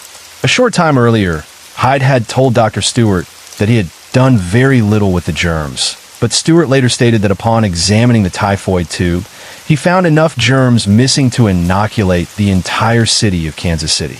He also discovered that the tube presumed to contain diphtheria germs had been opened, though through some mistake it contained pus germs. It was afterward claimed that Hyde injected pus germs into Margaret Swope's arm, believing them to be diphtheria germs. When Hyde returned from New York and learned that Dr. Stewart had obtained the germ tubes from Miss Coughlin, he reprimanded her, and on New Year's Day, she was discharged. Dr. Stewart and Dr. Frank Hall conducted a thorough examination of the Swope home, but could find no cause for the typhoid epidemic. On September 3rd, 1909, Hyde purchased several 5-grain capsules of cyanide of potassium from Hugo Breckline, a Kansas City druggist who stated positively that Hyde claimed he wanted to use them on some dogs that were bothering him, though Hyde later contended that he had said bugs, referring to cockroaches in his office. On December 30th, 1909, an autopsy was performed on the body of Crispin Swope, and although Dr. Hyde's death certificate listed cerebral meningitis as the cause of death, the brain was found to be perfectly normal. Professors Vaught and Haynes found traces of strychnine and cyanide in the liver of Crispin Swope, and while it was evident that he was suffering from typhoid at the time of his death, the disease had not progressed to a stage that could have caused death. On January 12, 1910, an autopsy was conducted on the body of Colonel Swope. Dr. Hyde certified that death was due to cerebral hemorrhage, but the brain was completely free of the blood clots that would accompany such a condition. From what Professor Hechtone learned about Colonel Swope's symptoms, he testified before the coroner that he believed the death was due to cyanide and strychnine poisoning. Professors Vautrin and Haynes testified that analysis of 1/7 of Colonel Swope's liver revealed 1/6 of a grain of strychnine, indicating that the entire liver contained about 1 grain, nearly twice the amount necessary for a fatal dose. Dr. Hyde refused to testify before the coroner. On December 29th, during the ongoing investigation of the Swope mansion, Mrs. Hyde telephoned Dr. Stewart, who had supplied Hyde with the germs, to visit Hyde at his home. When Dr. Stewart arrived, Hyde claimed to be a victim of typhoid and requested a blood draw from his ear for testing.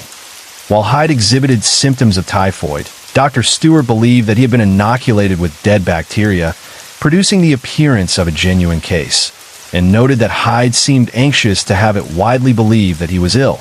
During this alleged illness, Lenora von Boscher acted as Hyde's nurse, and she later testified that Hyde took her chart prepared during his illness and never returned it, despite her repeated requests. On January 10th, 1910, John Paxton swore to a warrant charging Hyde with the murder of Colonel Swope, and the doctor was arrested the following day and released on $50,000 bond. On January 12th, Mr. Paxton wrote a letter charging that Hyde was guilty of 3 murders and numerous attempts to commit murder.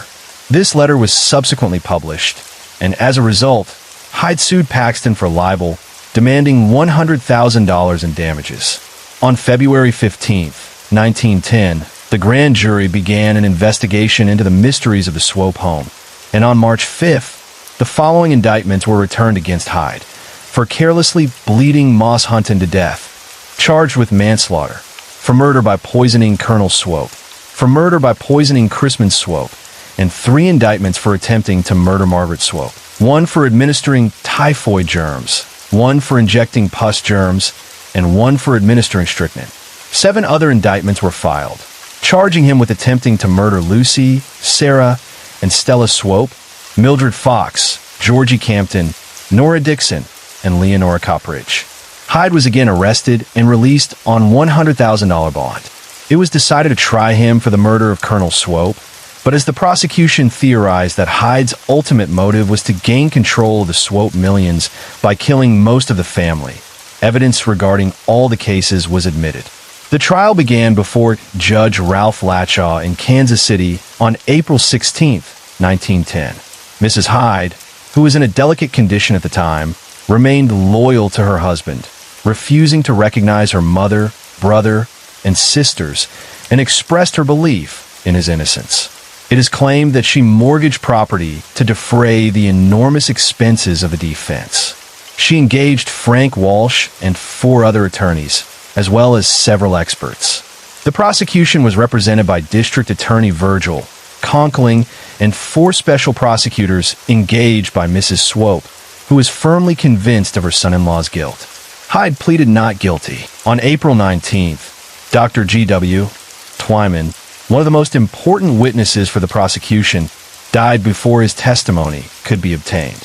Up to within a week of his death, Colonel Swope had regularly taken a tonic of iron, quinine, and strychnine, which had been recommended by Dr. Hyde and sold by Overton Gentry, an independent druggist. It was shown, however, that this tonic contained such a small percentage of strychnine that it was entirely harmless. Nearly 50 witnesses testified for the prosecution, and by April 27th, the evidence against Hyde had become so strong that Judge Latshaw ordered him into custody. On May 4th, the prosecution rested, and the defense began its case.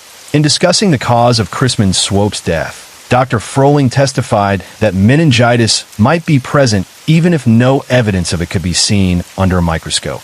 He further testified that the appearance of Margaret Swope's arm was such that Dr. Hyde might indeed have injected camphorated oil, as he had claimed. During cross-examination, Attorney Reed asked, when strychnine and cyanide are administered together, does not one tend to neutralize the other's effect? Dr. Froling replied that he could not answer the question. As several physicians testified for the prosecution that they had never used cyanide as a medicine, Dr. J.W. Allen testified for the defense that he frequently used cyanide for spasmodic coughs, though he admitted he had never used 5-grain capsules, the quantities that Hyde had purchased. Drive W.M. Cross, although called as a witness for the defense, testified that he could find no cause for the typhoid epidemic in the Swope home. He further stated that it was possible for embalming fluid and the ammonia naturally present in the body to form hydrocyanic acid in sufficient quantities to show positive tests for cyanide. But Professor Paul Schweitzer rebutted that this acid could only be formed in the presence of red-hot heat, and Professor H.P. Cady testified that in his experiments, the lowest temperature at which the tests would show hydrocyanic acid was 358 degrees Fahrenheit. The defense attempted, through the testimony of some physicians, to suggest that flies might have carried typhoid germs into the Swope home, but the prosecution pointed out that the epidemic occurred in the winter when flies are scarce. Professor E. Smith testified that it was possible that Professor Vautrin had mistaken cinchonidine, an integral part of the quinine in Colonel Swope's tonic, for strychnine, But Sage Briggs, a chemist employed by the firm that prepared the tonic, testified in rebuttal that the quinine contained less than 1% of cinchonidine. On May 9th, Mrs. Hyde testified that up until 2 days before her brother Crispin's death, he had taken pills prepared by Charles Hatred Jordan, a Chilean yard doctor, but it was not shown that any of this doctor's medicines contained anything harmful. In her testimony, Mrs. Hyde contradicted the nurses, Dr. Twyman, and nearly all the members of her own family. She stated that her mother requested Dr. Hyde to go to New York after Lucy, and further swore that Tom Swope was at home when he claimed to have seen Dr. Hyde stam the capsules into the snow. She also swore that she did not ask her husband to stop bleeding Moss Hunton, as had been claimed by Dr. Twyman and Miss Keller, the nurse. On May 9th, Dr. Hyde took the stand in his own defense. He testified that the missing germs had been used by him in making tests, and claimed that he had been using cyanide for 10 years to remove nitrate of silver stains from his fingers. He swore that the cyanide he had recently purchased from Breckline was used solely to kill cockroaches in his office. When turned over for cross-examination, Hyde became almost hopelessly tangled. Although he claimed to have used cyanide for 10 years, he could not recall a single source from which he had obtained it prior to the purchase of the 5-grain capsules from Breckline, who was produced as a witness by the state. Hyde asserted that he purchased it in capsules because it would retain its strength better in that form. When asked whether it would not have been more convenient to place it in a small bottle with a glass stopper, instead of opening small capsules to sprinkle it around his office, he replied that the idea had not occurred to him. He further admitted that he had not informed either Miss Coughlin, his clerk, or the janitor that the poison had been scattered around the office. At the conclusion of Hyde's testimony, the defense rested, and several witnesses were called in rebuttal. Margaret Swope testified that although it was true that Crispin had requested some of Dr. Jordan's medicine 2 days before his death, Mrs. Hyde could not find it and told Margaret, "I'll give him some aspirin tablets. He'll never know the difference." Other members of the family then testified regarding Tom Swope's movements on the night the capsules were found in the snow, and additional evidence was produced tending to show that he was not home, but likely exactly where he claimed to have been when the capsules were smashed into the snow.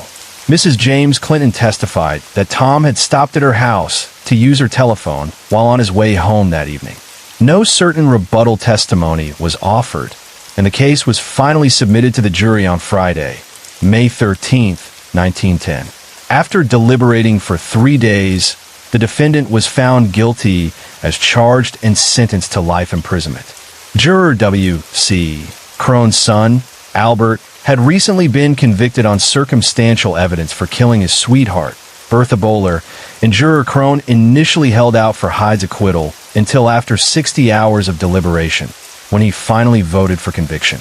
Upon being discharged, he remarked, "Hyde's own testimony finally convinced me of his guilt." On July 5th, 1910, Hyde was sentenced to life imprisonment at hard labor, but an appeal to the Supreme Court was immediately filed. According to a Kansas City Public Library article, Dr. Hyde was legally cleared of the murder charges. However, in the eyes of Kansas City residents, he remained guilty. The trials ruined his career, and he later divorced his wife, Frances, who had stood by him and paid his legal fees. He died in 1934. Case 5. Let me explain the corpse in Coffee Creek. Charles Salway slowly made his way home across the small culvert over Coffee Creek, his farm just outside Mesopotamia, Ohio, a path he walked nearly every day along State Road 57 to reach his fields. On the afternoon of September 24th, 1936, the crisp tang of early autumn filled the air, a reminder that frost would soon settle on the ground and the season's work in the fields would end. He, his wife, and his father had spent the day laboring hard, the kind of work that left a man hungry and longing for the warmth of a fireside and the comfort of slippers. Salway paused on the railing, letting the others catch up, thinking perhaps the next day he might bring his fishing tackle and try his luck in Coffee Creek, which sometimes yielded a good string of fish. But then his eyes focused sharply on something unusual bobbing beneath the water, and as his family reached the railing, he pointed silently toward the grim sight. Mrs. Salway gasped, "What is it, Charles?" Her husband continued staring, whispering, "It looks like a man." She shuddered. "A man? But where is the rest of him?" Charles swallowed hard. "It looks like it's just his head down there." His father peered over the railing, nodding. "Yes, I don't see any body." Together they noted the closed eyes, the purple, blotched face, and the eerie stillness of the stranger in the creek. Leaving his father to watch the culvert, Charles ran for the telephone. "There's a dead man near my farm on Route 57, he told the police. "I'll wait here until you arrive." He's in the creek. Returning to his grim vigil, he studied the stranger's face carefully. Everyone in that section of the country knew one another, yet neither he nor his father had ever seen this man before, and the sight of him floating there, so still and unnatural, left a chill that would linger long after the creek's water had carried the first signs of evening. Sheriff Roy Hardman and Captain George C. Salin of the Warren Police wasted no time reaching the scene, accompanied by several officers and Coroner J.C. Renshaw of Trumbull County, and were quickly flagged down by the excited farmer who pointed them toward his grim discovery. "First we thought it was just a head, Sheriff," Charles Salway explained, "but now I can see where the body is weighted down with something so that just the head sticks out." The officials were met with a grotesque sight. The water lapped gently against the dead face, rocking it from side to side, and it was clear that freeing the body from whatever bound it would be no easy task. Soon, dozens of curious onlookers had gathered, drawn by the commotion.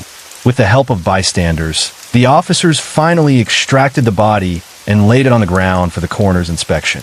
While Renshaw examined the corpse, Sheriff Hardman and Captain Salin studied the wire with which the victim had been bound and the heavy concrete slab still attached to it.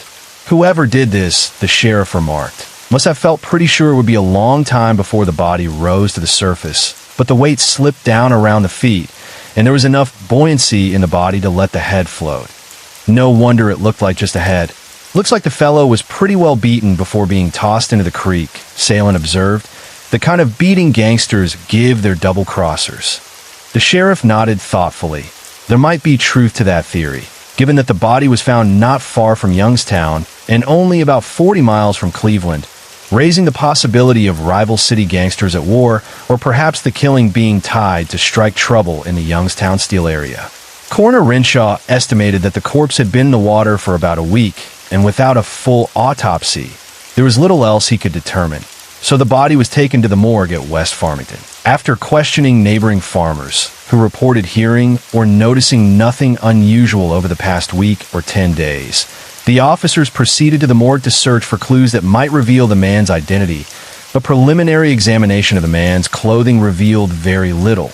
Just a few cents and the usual odds and ends, but in a hidden inside coat pocket, apparently overlooked by the killers, officers discovered a worn leather wallet.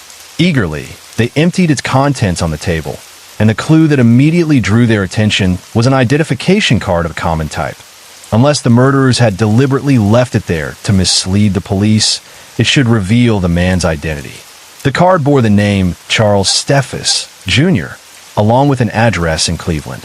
There was also a section marked "In case of accident notify," which listed the words Catherine Bunjevac, 1144 East 76th Street, Cleveland, Ohio.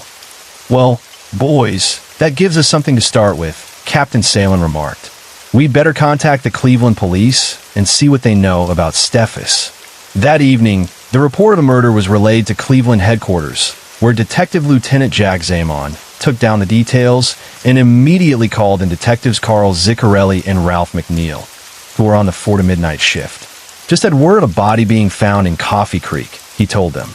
"Check up on Charles Steffes, Jr. at 1328 East 53rd Street, and see what you can learn from a girl named Catherine Bunjevac at 1144 East 76th Street." Things began to move quickly. A brief check of the files revealed that Steffes had been arrested about a year prior for auto theft, had pleaded guilty, and, as it was his first offense, had been placed on probation.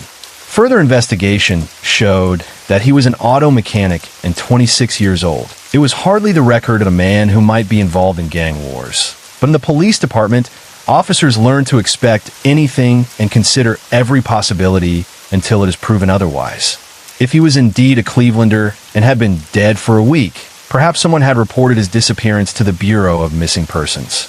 A check revealed that on Sunday, September 20th, a call had come into the Bureau from a worried feminine voice reporting a disappearance. "I'm worried about my friend, Charles Steffes, Jr.," the caller had said over the telephone. "I had a date with him last Thursday night, and he said he would telephone me the next day. He didn't call, and I thought maybe he was sick." Her voice trembled slightly as she continued. "Charlie always kept his word with me, and when I found out he hadn't been at work since Thursday and no one had seen him at all, I became frightened." The officer tried to reassure her, explaining that people, especially men, sometimes dropped out of sight temporarily, and that 99 out of 100 usually turned up again in their own time. But this girl, Catherine Bunjevac, was certain that Charlie Steffes had come to some harm. "He'd never go away without telling me," she insisted. The report had been investigated at the time, but no trace of Steffes was found, and there was no accident victim matching his description in hospitals or the morgue until Charles Salway had seen the bodiless corpse floating in Coffee Creek.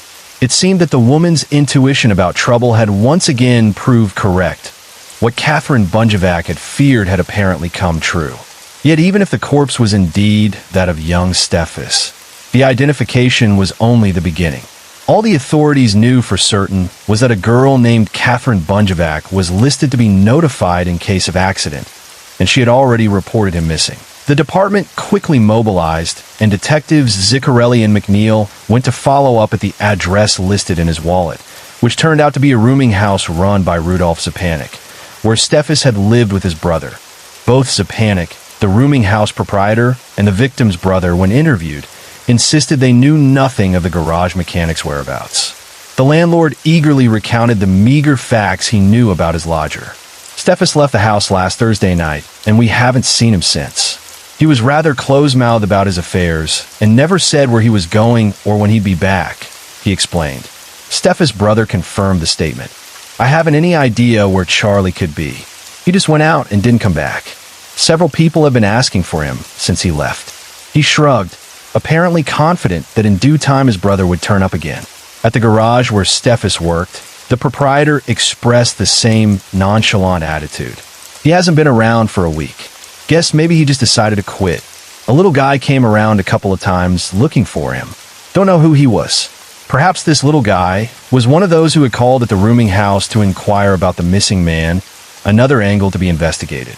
The garage owner, however, spoke highly of Steffes, remarking, "He was a conscientious worker, seemed serious-minded, and said he was saving his money." And as experience often teaches, when a young man who has had a previous brush with the law settles down and talks about saving money, there is usually one reason: a woman. "Find the woman" has long been the detective's adage, and often a highly successful one. In this case, providentially, the name of the woman had already been delivered into their hands. Before questioning Catherine Bunjevac, the detectives first sought out Steffes' sister, whose address they had obtained from the rooming house, and she provided new information. "Charlie and Catherine were at my house last Thursday evening, September 17th, 1936, she recalled. "We had a lot of fun kidding around, but they had to leave early as Charlie complained he didn't feel well. I didn't think it was anything serious, but he did seem worried about something. Usually Charlie was very happy-go-lucky, but that night he was different, acted a little as if he were afraid of something. I thought it was my imagination, but when Kate, that's what we call Catherine, came over on Saturday looking for him, I got kind of worried. It wasn't like Charlie to miss a date. He was crazy about her and even talked about getting married. Clearly, the girl whose name appeared on Steffes' identification card was more than just an acquaintance. When the detectives spoke to Catherine Bunjevac's parents, they learned that their daughter was out with her fiancé, a Mr. Miller, which took the officers by surprise. Steffes had talked to his sister about marrying Kate, but she apparently had other plans, or at least that was the way it appeared. "Do you know Charles Steffes, Jr.?" the detectives asked. A chill seemed to enter the room. "Yes, we know him. He frequently called on our daughter," they admitted. "Was he in love with her?" the officers pressed. "Perhaps," they replied. "She's a very pretty girl, and many men have admired her. But we didn't want her to go with that Steffes. He isn't dependable, has no money, while Mr. Miller can provide a nice home and an automobile. He's the kind of suitor suitable for our girl. Well, when she comes in, tell her the police want to talk to her. Her parents said, their faces betraying no emotion at the knowledge. And if there was fear, it was well hidden. Very early the next morning, Miss Bunjevac arrived at headquarters, and her parents had been right. She was indeed a striking young woman, easy to imagine as the object of several young men's affections at once. As Sergeant James Hogan questioned her, he noticed how deeply worried she seemed about her missing friend. The last time I had a date with Charlie, he seemed quite upset, she said. I asked him to tell me what was bothering him, but he wouldn't say. As she spoke, the background of the case became clear. Here was a fun-loving girl torn between her duty to her parents and her own heart. Steffes appealed to her sense of romance, but her family disapproved of him. She explained that Miller was a name Joseph Kasanka, sometimes used for business purposes. He was a wallpaper hanger she had known for a long time, and her parents believed he would make an ideal husband, reliable, steady, and free of any worries or excitement. Yet Catherine had liked young Steffes, who was full of life, loved to dance, and had a good time, making Kasanka seem old and dull in comparison. It was a common enough romantic tragedy up to that point, but it still did not explain what had been troubling Steffes on that last night he was seen alive. Had he been involved in some shady racket and forced to take a ride? Or was it the jealousy of another woman whose fury had been spent on her betrayer? The investigators quickly discarded the idea of a jealous woman, as the very nature of the crime made it clear that it had to be the work of a man. Women do not transport their victims 40 miles only to dump them in a creek with a heavy slab of concrete to weigh them down. Detective Gordon Shibley and I traveled to West Farmington to verify the identification of the victim, questioning several nearby residents, but none could provide any information about the mysterious events at Coffee Creek. The killer had taken care to cover his tracks, and the darkness had likely concealed his sinister work. No matter how deeply we delved, we could find nothing connecting the victim to any gang activity. He had, for all appearances, been minding his business and behaving himself. It increasingly seemed that the explanation would have to be found closer to home. Officers returned to question Miss Bunjevac once more, and she repeated over and over the story of her friendship with Steffes and the last time she had seen him. He left me at my house early Thursday evening, saying he didn't feel well, she explained. I thought maybe he had another date, but I was sure he wouldn't go with any girl but me. He said he'd call me Friday, and when he didn't, I was annoyed. Joe asked me to go out with him that night, and since I hadn't heard from Charlie, I went. When asked if she had told Kasanka about Steffes, she replied, yes. I mentioned it and said I was worried, as it was the first time he had ever disappointed me. Joe said not to worry. He'd probably be able to explain when I saw him. When asked whether she had often discussed Steffes with her other suitor, she answered, quite often. He asked me a couple of times to give up Charlie. The detective's expressions betrayed no particular interest as they probed further. Did the boys ever fight about your attentions? Of course not. Miss Bunjevac replied quickly when asked if there had been any conflict between the two suitors. Why? Joe helped me try to find Charlie. He went to his rooming house and the garage where he worked to discover what had happened to him. The little thin man who had been making such anxious inquiries for the missing victim, as described by Steffes' brother and the garage owner, was evidently Kasanka. He had been trying to locate the young man who had disappeared in order to put the girl's mind at ease. It was Joe who made me come right down to headquarters when we found out you were looking for me, she continued. He said it was best for me to go immediately. When asked how Joe had acted the Friday night after Steffes' disappearance, whether nervous or excited, she responded with surprise. Why, no. He never talks a lot, but I didn't notice him acting nervous or anything. Why should he? That, of course, was the very question on the detectives' minds. There were now two men in love with the same girl, one brash and forward, the other shy, meek, and self-effacing, as Catherine described him. And the brash and forward one, Charlie Steffes, was now dead, his head brutally battered. From what could be learned around Coffee Creek, it was clear that Steffes had been killed elsewhere and that his body had been transported to the lonely farm area, most likely by automobile.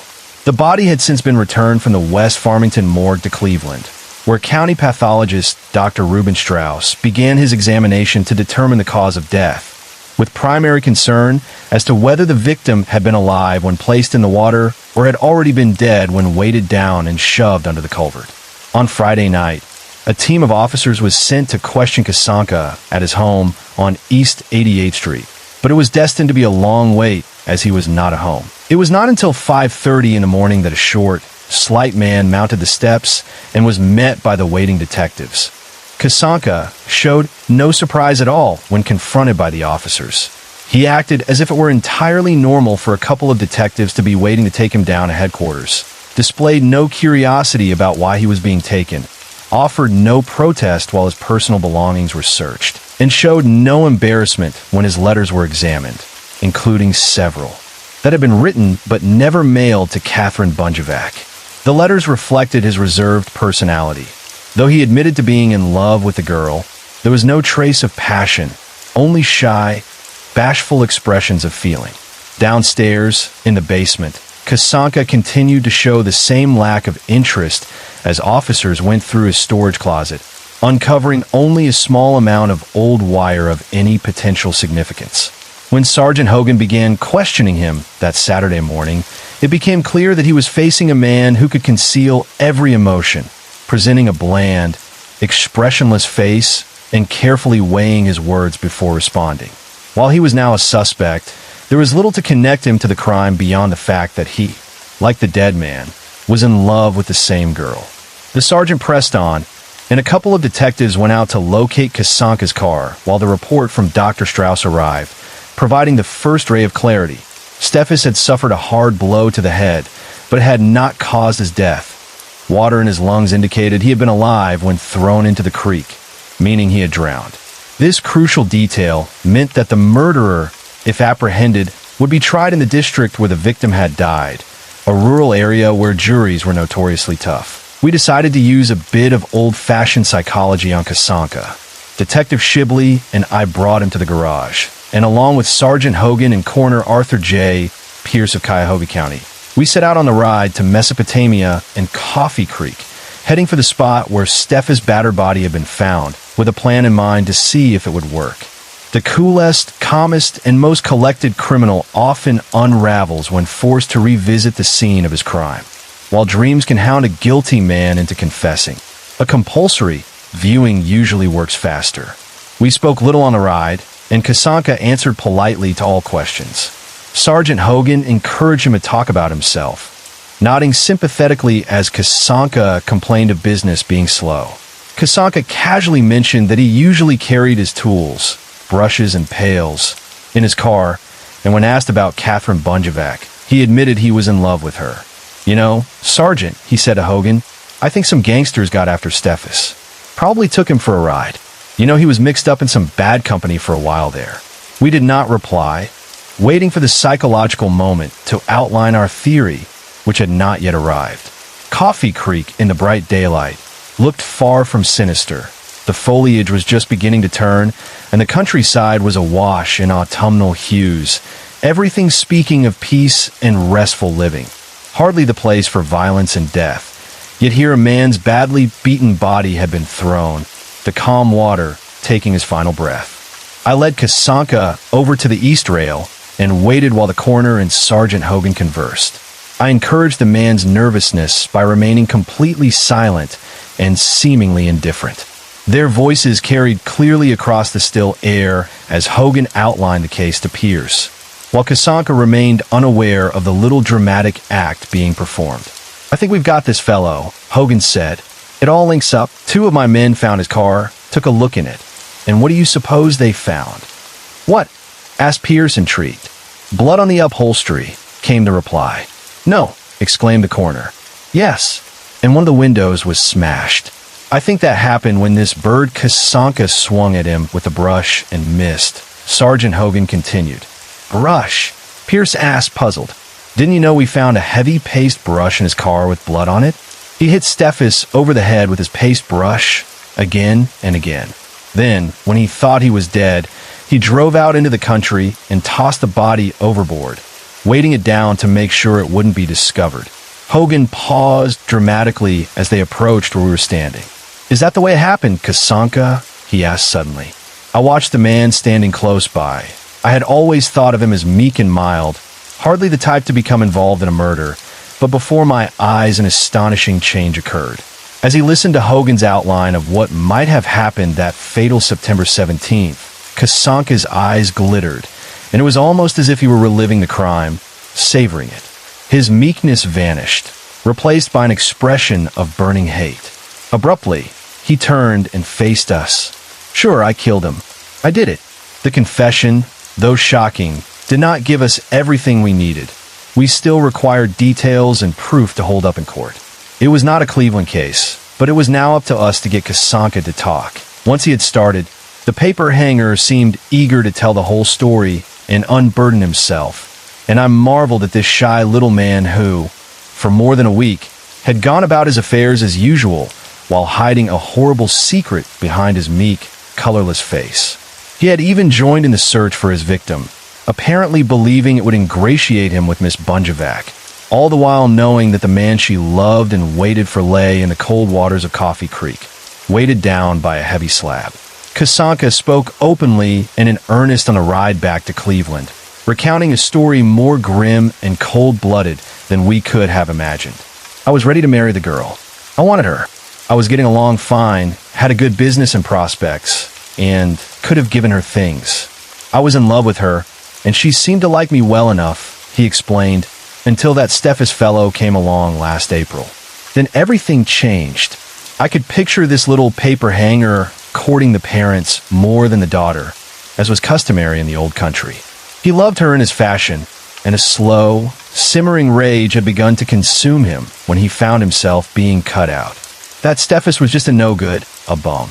I used to follow the two of them and spy on them. A couple of times I met him and begged him to give up the girl, but he always laughed and told me to beat it. And once, he whispered, he told me Catherine wanted to marry a man. He insulted me. Steffes, confident in youth and knowing the girl preferred him, had laughed at the other man, and with that laugh, he had sealed his doom. I met Steffes early in the week and told him I knew he had been in jail. Kasanka continued. I threatened to tell the Bunjevacs what I knew so they would make Kate give him up. Steffes tried to laugh it off, but I told him it was time for a showdown. I told him to meet me Thursday night, and he said he'd try to get away early enough to make it, Kasanka explained. That meeting, then, was what the garage mechanic had on his mind the last night his sister and his sweetheart had seen him. The story of feeling ill had been invented to ensure he could leave in time for the meeting he dreaded. The girl's intuition that something was troubling him had been correct. The men met by appointment at a beer parlor on East 53rd Street, where Kasanka began pleading with Steffes to step out of the picture. Steffes drank stein after stein of beer and quickly lost his former apprehension, and the oddly matched pair moved from one bar to another, consuming several drinks at each, Steffes switching to liquor as the night wore on. Once again in Kasanka's car, they continued their discussion. Sitting in the car at East 70th and Quincy, I told Steffes he'd have to give up the girl. He got mad and took out a whiskey bottle he had in his pocket. He swung it at me, and I got scared. He was bigger than me, so I reached in the back of the car for my paste brush, grabbed it, and hit him over the head. Kasanka paused, a shudder passing through his slight frame, as if recalling the sickening thuds each blow had made on the victim's skull. He continued, I had to hit him a lot of times before he became quiet. Then I got panicky and pushed his body into the back seat. It was evident that Kasanka had believed his victim dead after the first blows. He even stopped to change a tire on his car before driving into his own garage. I stayed in the garage a while, not knowing just what I ought to do. I was scared someone might come in while he was there. And then, his eyes widened with horror. Steffes came to life again and started to fight some more. I could easily visualize the terror of the man as his victim, whom he believed dead, suddenly showed signs of life. This time I hit him with a heavy iron clamp, and he lay still. Poor Charlie Steffes. His vitality must have been extraordinary to withstand a series of such blows, and the report confirmed without question that he had still been breathing when tossed into the creek. I went around the corner of my house and got some wire and a big chunk of concrete from under our garbage can. I tied him up and then started out to find some place to dump the body. Then came the most astonishing part of the gruesome story. The killer had driven nearly 50 miles through the night with the trussed-up body of his victim in the back of his car, stopping at each bridge and culvert to shine his flashlight into the water, checking its depth, seeking a place deep enough to hide all evidence of his crime. The water under that concrete bridge seemed deep enough, so I dragged the body out of the car, made sure the concrete was securely fastened, and pushed it over the rail. It made a loud splash and disappeared. I stood there watching for a few minutes until the water was quiet again. Then I got in my car and drove home. In a dispassionate tone, Kasanka ended his confession. Later, he willingly repeated it at headquarters and signed it, seeming relieved to have unburdened himself, yet showing not the slightest regret. Over and over, as if in self-justification, he repeated the words, "He was just a bum." Killer Joe Kasanka, shortly after his confession, seemed almost ordinary, and it was hard to believe that on the night after he had murdered the young man Ms. Bunjevac loved, he had gone out with her, presenting the same shy, harmless persona her parents had approved. "Sure, I saw her," he told me. "We had a date together. I knew she wouldn't be busy, so I called her, but she didn't know a thing about any of this. She's a fine girl. He was just a bum, just a bum." Following his confession, we turned Kasanka over to the Trumbull County authorities for trial, and on April 16, 1937, after 7 months, Prosecutor Paul J. Reagan accepted a plea of guilty to second-degree murder, and Joseph Kasanka was sentenced to life imprisonment at the Ohio State Penitentiary. The tragic case of the two men who loved the same girl became history, but to this day, Farmer Salway and his family rarely passed the culvert over Coffee Creek on Route 57 without casting an involuntary glance into the still water where, one fall day, they had first seen a floating head.